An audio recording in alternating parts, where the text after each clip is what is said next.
Hello guys, this is Manish Verma और आप सभी का स्वागत है हमारे चैनल पे। मेरे दोस्त आज बात करने वाले हैं हम फोर्थ वीडियो की। इससे पहले यानी कि 3 वीडियो हमने बना ली है, जिसमें दोस्तों हमने इस सीरीज यानी कि इंडियन फॉरेन पॉलिसी की बात कर रहे थे हम। और इस फोर्थ वीडियो में हम बात करने वाले हैं एक बहुत इंपॉर्टेंट टॉपिक, आपके एग्जाम के मोटिव से, जनरल नॉलेज के मोटिव से, और अगर आप किसी भी क्लास में पढ़ते हो इसलिए भी दोस्तों आपके लिए बहुत ज़्यादा इंपॉर्टेंट है। आपको पता होना चाहिए कि एक ऐसा चीज़ जिसको भारत ने बनाया है, जिसका जन्मदाता भारत है, वो है गुट निरपेक्ष आंदोलन। गुट निरपेक्ष आंदोलन का अर्थ होता है कि किसी भी गुट में शामिल ना होना। जब भारत आज़ाद हुआ था तो उस समय युद्ध चल रहा था, पूरा वर्ल्ड 2 गुट में बट गया था। एक तरफ तो सोवियत संघ और एक तरफ था अमेरिका। और हमने एक ऐसा रास्ता अपनाया जिसको बीच का रास्ता कहते हैं।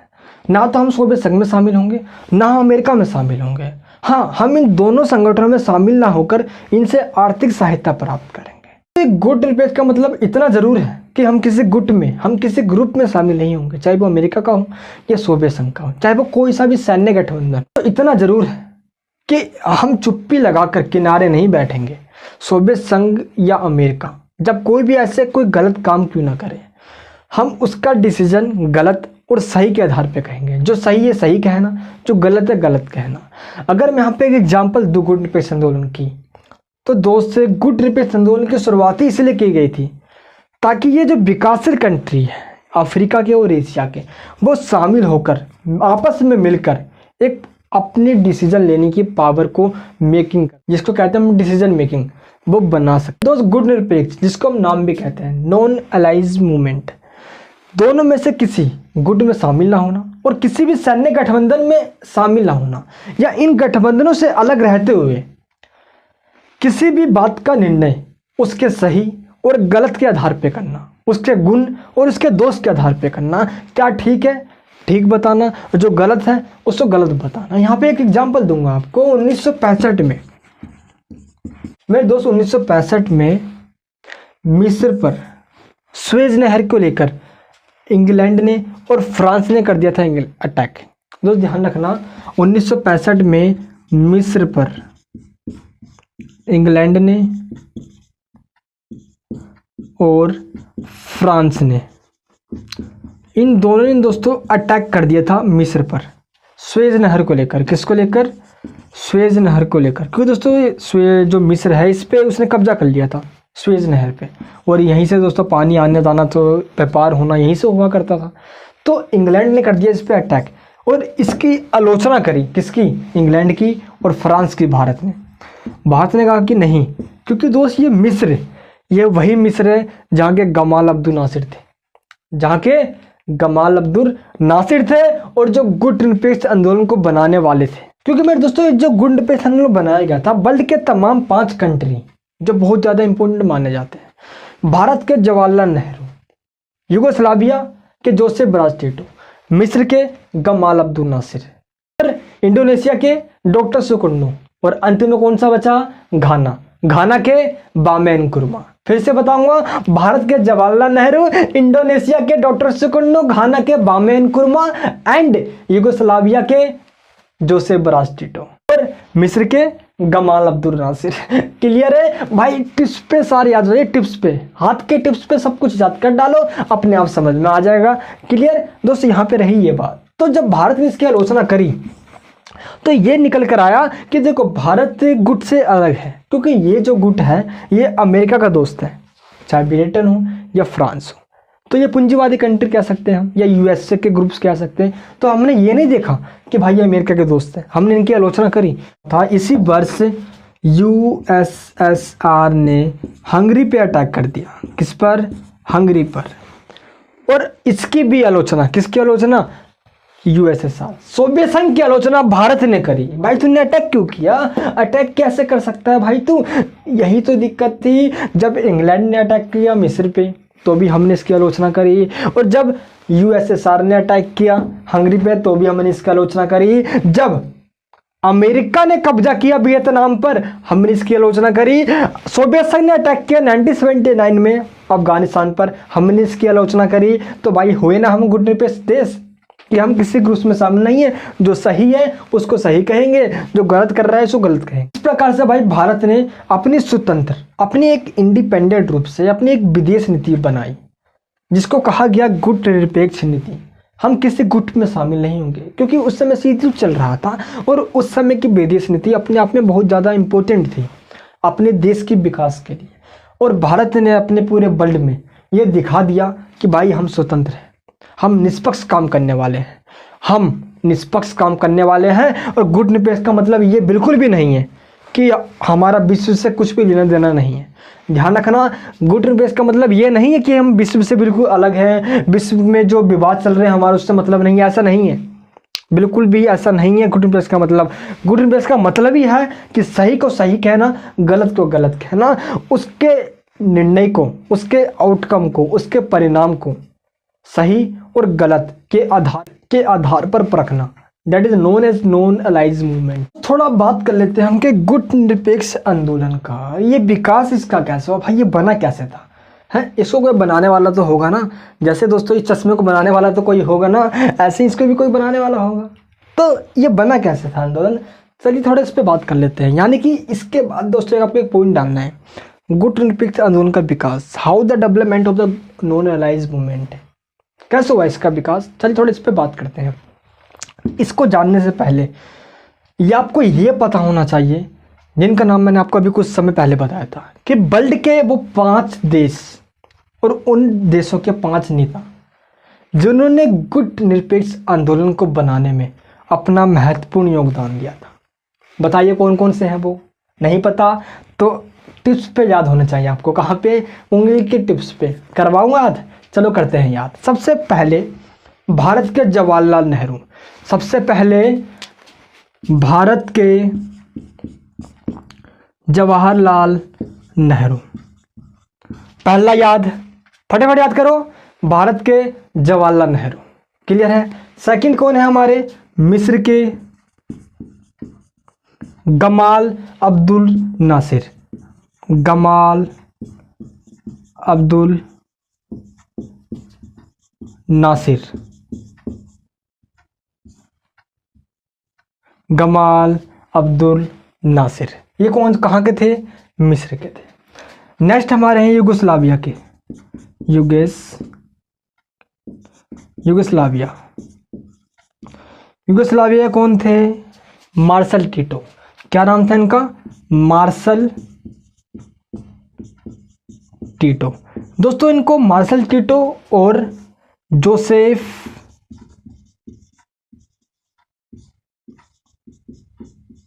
ब्राज टीटो, मार्शल टीटो कह लो या जोसेफ ब्राज टीटो कह लो, दोनों बोथ आर सेम है ना। इनको दोनों नाम से जाना जाता था जो यहाँ के प्रेसिडेंट थे। तो आप मार्शल टीटो याद कर सकते हो, थोड़ा दोस्तों छोटा सा भी है और अच्छे से आपको ये याद भी हो जाएगा। नेक्स्ट कौन से हमारे, घाना के, घाना के कौन से नेता हैं, बामे नक्रुमा, बामे एन कुरमा, क्लियर है। नेक्स्ट कौन से बचे हमारे, इंडोनेशिया के,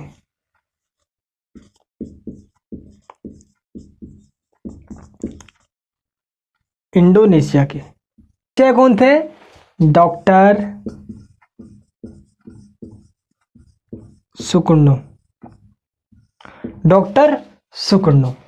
2 2 4 1 5 हो गया ना 5। थोड़ा इनको याद करते हैं। चलिए बोलिए हाथ उठा के, भारत के जवाहरलाल नेहरू, मिस्र के गमाल अब्दुल नासिर, मिस्र के गमाल अब्दुल नासिर और घाना के बामे नक्रुमा, इंडोनेशिया के डॉक्टर सुकर्णो, और बचे कौन, युगोस्लाविया, युगोस्लाविया के मार्शल टीटो या Joseph Broz Tito, both are same, जो चाहो वो कह लो। इस प्रकार से दोस्त ये 5 देश जिनके 5 नेता थे, इन 5 ने मिलकर इस आंदोलन को खड़ा कर डाला। और इस आंदोलन को खड़ा करने में, यानी कि गुट निरपेक्ष आंदोलन को खड़ा करने में इन 5 का बहुत बड़ा योगदान रहा, जिसमें भारत के सबसे पहले प्रधानमंत्री और विदेश मंत्री जवाहरलाल नेहरू ने सबसे ज़्यादा महत्वपूर्ण भूमिका निभाई इसको आगे बढ़ाने में। और इनके साथ साथ वर्ल्ड के तमाम देशों ने भी इसमें शामिल हुए। अगर हम शुरुआत की बात करें तो दोस्त इस आंदोलन की नींव, जिसको कहते हैं बीज बो दिया जाना और पेड़ बाद में निकलता है, तो दोस्त 1955 में इंडोनेशिया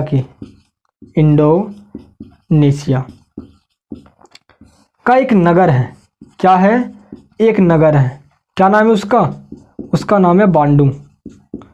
इस बांडुंग में 29 देशों की एक मीटिंग होती है। और वो 29 देश कहाँ से आते हैं? वो 29 देश आते हैं एशिया से और अफ्रीका से। एशिया से और अफ्रीका से। इन 29 देशों, जिसमें दोस्तों ये 5 देश शामिल है, ध्यान रखना, बांडुंग में मिलते हैं। इनकी एक मीटिंग होती है और मीटिंग में 2 चीज़ों की घोषणा की जाती है। किन चीज़ों की? भाई हम तो वर्ल्ड में शांति को बढ़ावा देंगे और आर्थिक विकास को। और यही उद्देश्य, शांति और आर्थिक विकास, गुटनिरपेक्ष का भी उद्देश्य बना लिया गया। और वर्ल्ड के तमाम कंट्रियों ने अपनी विदेश नीति का, अपनी फॉरेन पॉलिसी का इसको एक प्रिंसिपल माना और इसको एक उद्देश्य माना, ताकि गुटनिरपेक्ष के द्वारा वो शांति कायम करके आर्थिक विकास को अपना सके। इस प्रकार से दोस्त 1955 में इंडोनेशिया के बांडुंग में 29 देशों के साथ, जो कि एशिया और अफ्रीका से आते थे, एक मीटिंग की गई और गुटनिरपेक्ष आंदोलन की नींव रखी गई। सिर्फ नींव रखी गई थी। बांडुंग में, जो कि इंडोनेशिया के एक छोटा सा नगर है बांडुंग, यहाँ पे जो नींव रखी गई, नींव मतलब क्या होता है? जब भी कोई काम करने से पहले एक प्लानिंग बनाई जाती है और उसी प्लानिंग को बनाया गया यहाँ पे कि हम भाई एक आंदोलन बनाने वाले हैं और उस आंदोलन को हम नाम देने वाले हैं। इन 5 देशों के द्वारा कहा गया कि मेरे दोस्तों 29 देश इसमें भाग लिए थे और उन सभी देशों ने ये जो डिक्लेयर किया, शांति और आर्थिक विकास। और इसी के द्वारा इस गुटनिरपेक्ष आंदोलन का सबसे पहला शिखर सम्मेलन किया गया, इन सभी देशों को बुलाकर। कब हुआ था? इससे पहले ध्यान रखना, इंडोनेशिया में 1955 में जो बांडुंग में ये सम्मेलन हो रहा है, ये सिर्फ नींव रखी जा रही है गुटनिरपेक्ष आंदोलन की। नींव मतलब क्या होता है? जब ये होता है ना कि हम कोई भी काम करने से पहले प्लानिंग बनाते हैं, तो यही तो है भाई गुटनिरपेक्ष आंदोलन का शिखर सम्मेलन। सम्मेलन करने से पहले प्लानिंग बनाई गई है, एक मीटिंग की जा रही है और इसकी शुरुआत करने की बात कही जा रही है बांडुंग के अंदर। आए समझ में? और इसके बाद 1961 में, कब? 1961 में गुटनिरपेक्ष का सबसे पहला शिखर सम्मेलन किया गया, जो कि दोस्तों पूरे वर्ल्ड में एक सबसे बड़ा गेम चेंजेस माना गया। और बहुत ज़्यादा ये बहुत बड़ा पार्ट था पूरे वर्ल्ड में कि दोस्तों शीत युद्ध चल रहा था उस समय।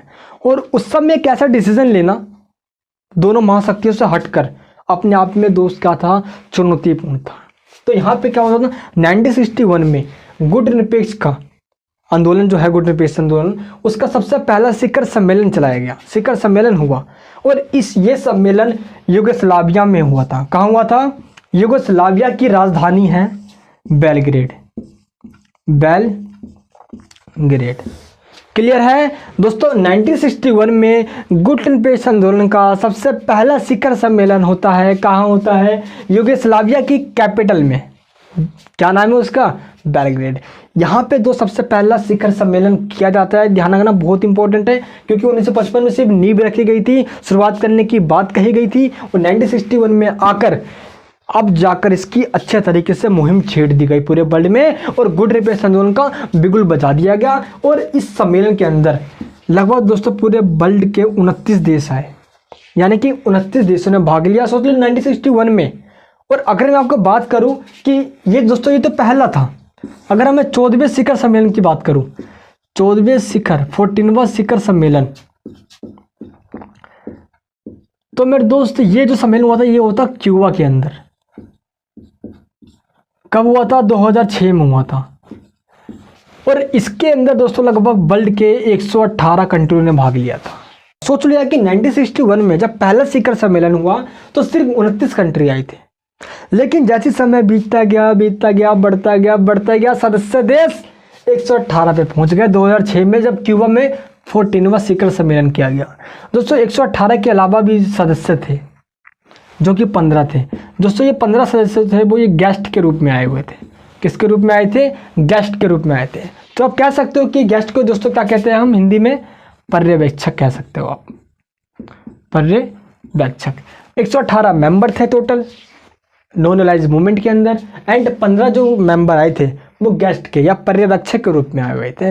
दोस्त इस प्रकार से हम कह सकते हैं कि गुट निरपेक्ष आंदोलन अपने आप में बढ़ता जा रहा है और इसका महत्व बल में शांति कायम करना, आर्थिक विकास करना और हथियार को बढ़ावा न देना, हर एक कंट्री चाहता है इसको अपनाना। आज तो शीत युद्ध की उग्रता में कमी लाना, सोवियत संघ और अमेरिका के तनाव में कमी लाना गुट निरपेक्ष आंदोलन ने महत्वपूर्ण भूमिका निभाई और वर्ल्ड के तमाम कंट्रियों ने इसको यानी कि इस आंदोलन को अपनी विदेश नीति का एक जरिया बनाया, जिससे कि शांति कायम करके आर्थिक विकास के लक्ष्य को प्राप्त किया जा सके। दोस्त इस प्रकार से हम कह सकते हैं कि जो गुट निरपेक्ष आंदोलन था उसका ये स्ट्रक्चर है, जिसको मैंने आपको आसान शब्दों में समझाने की कोशिश करी है।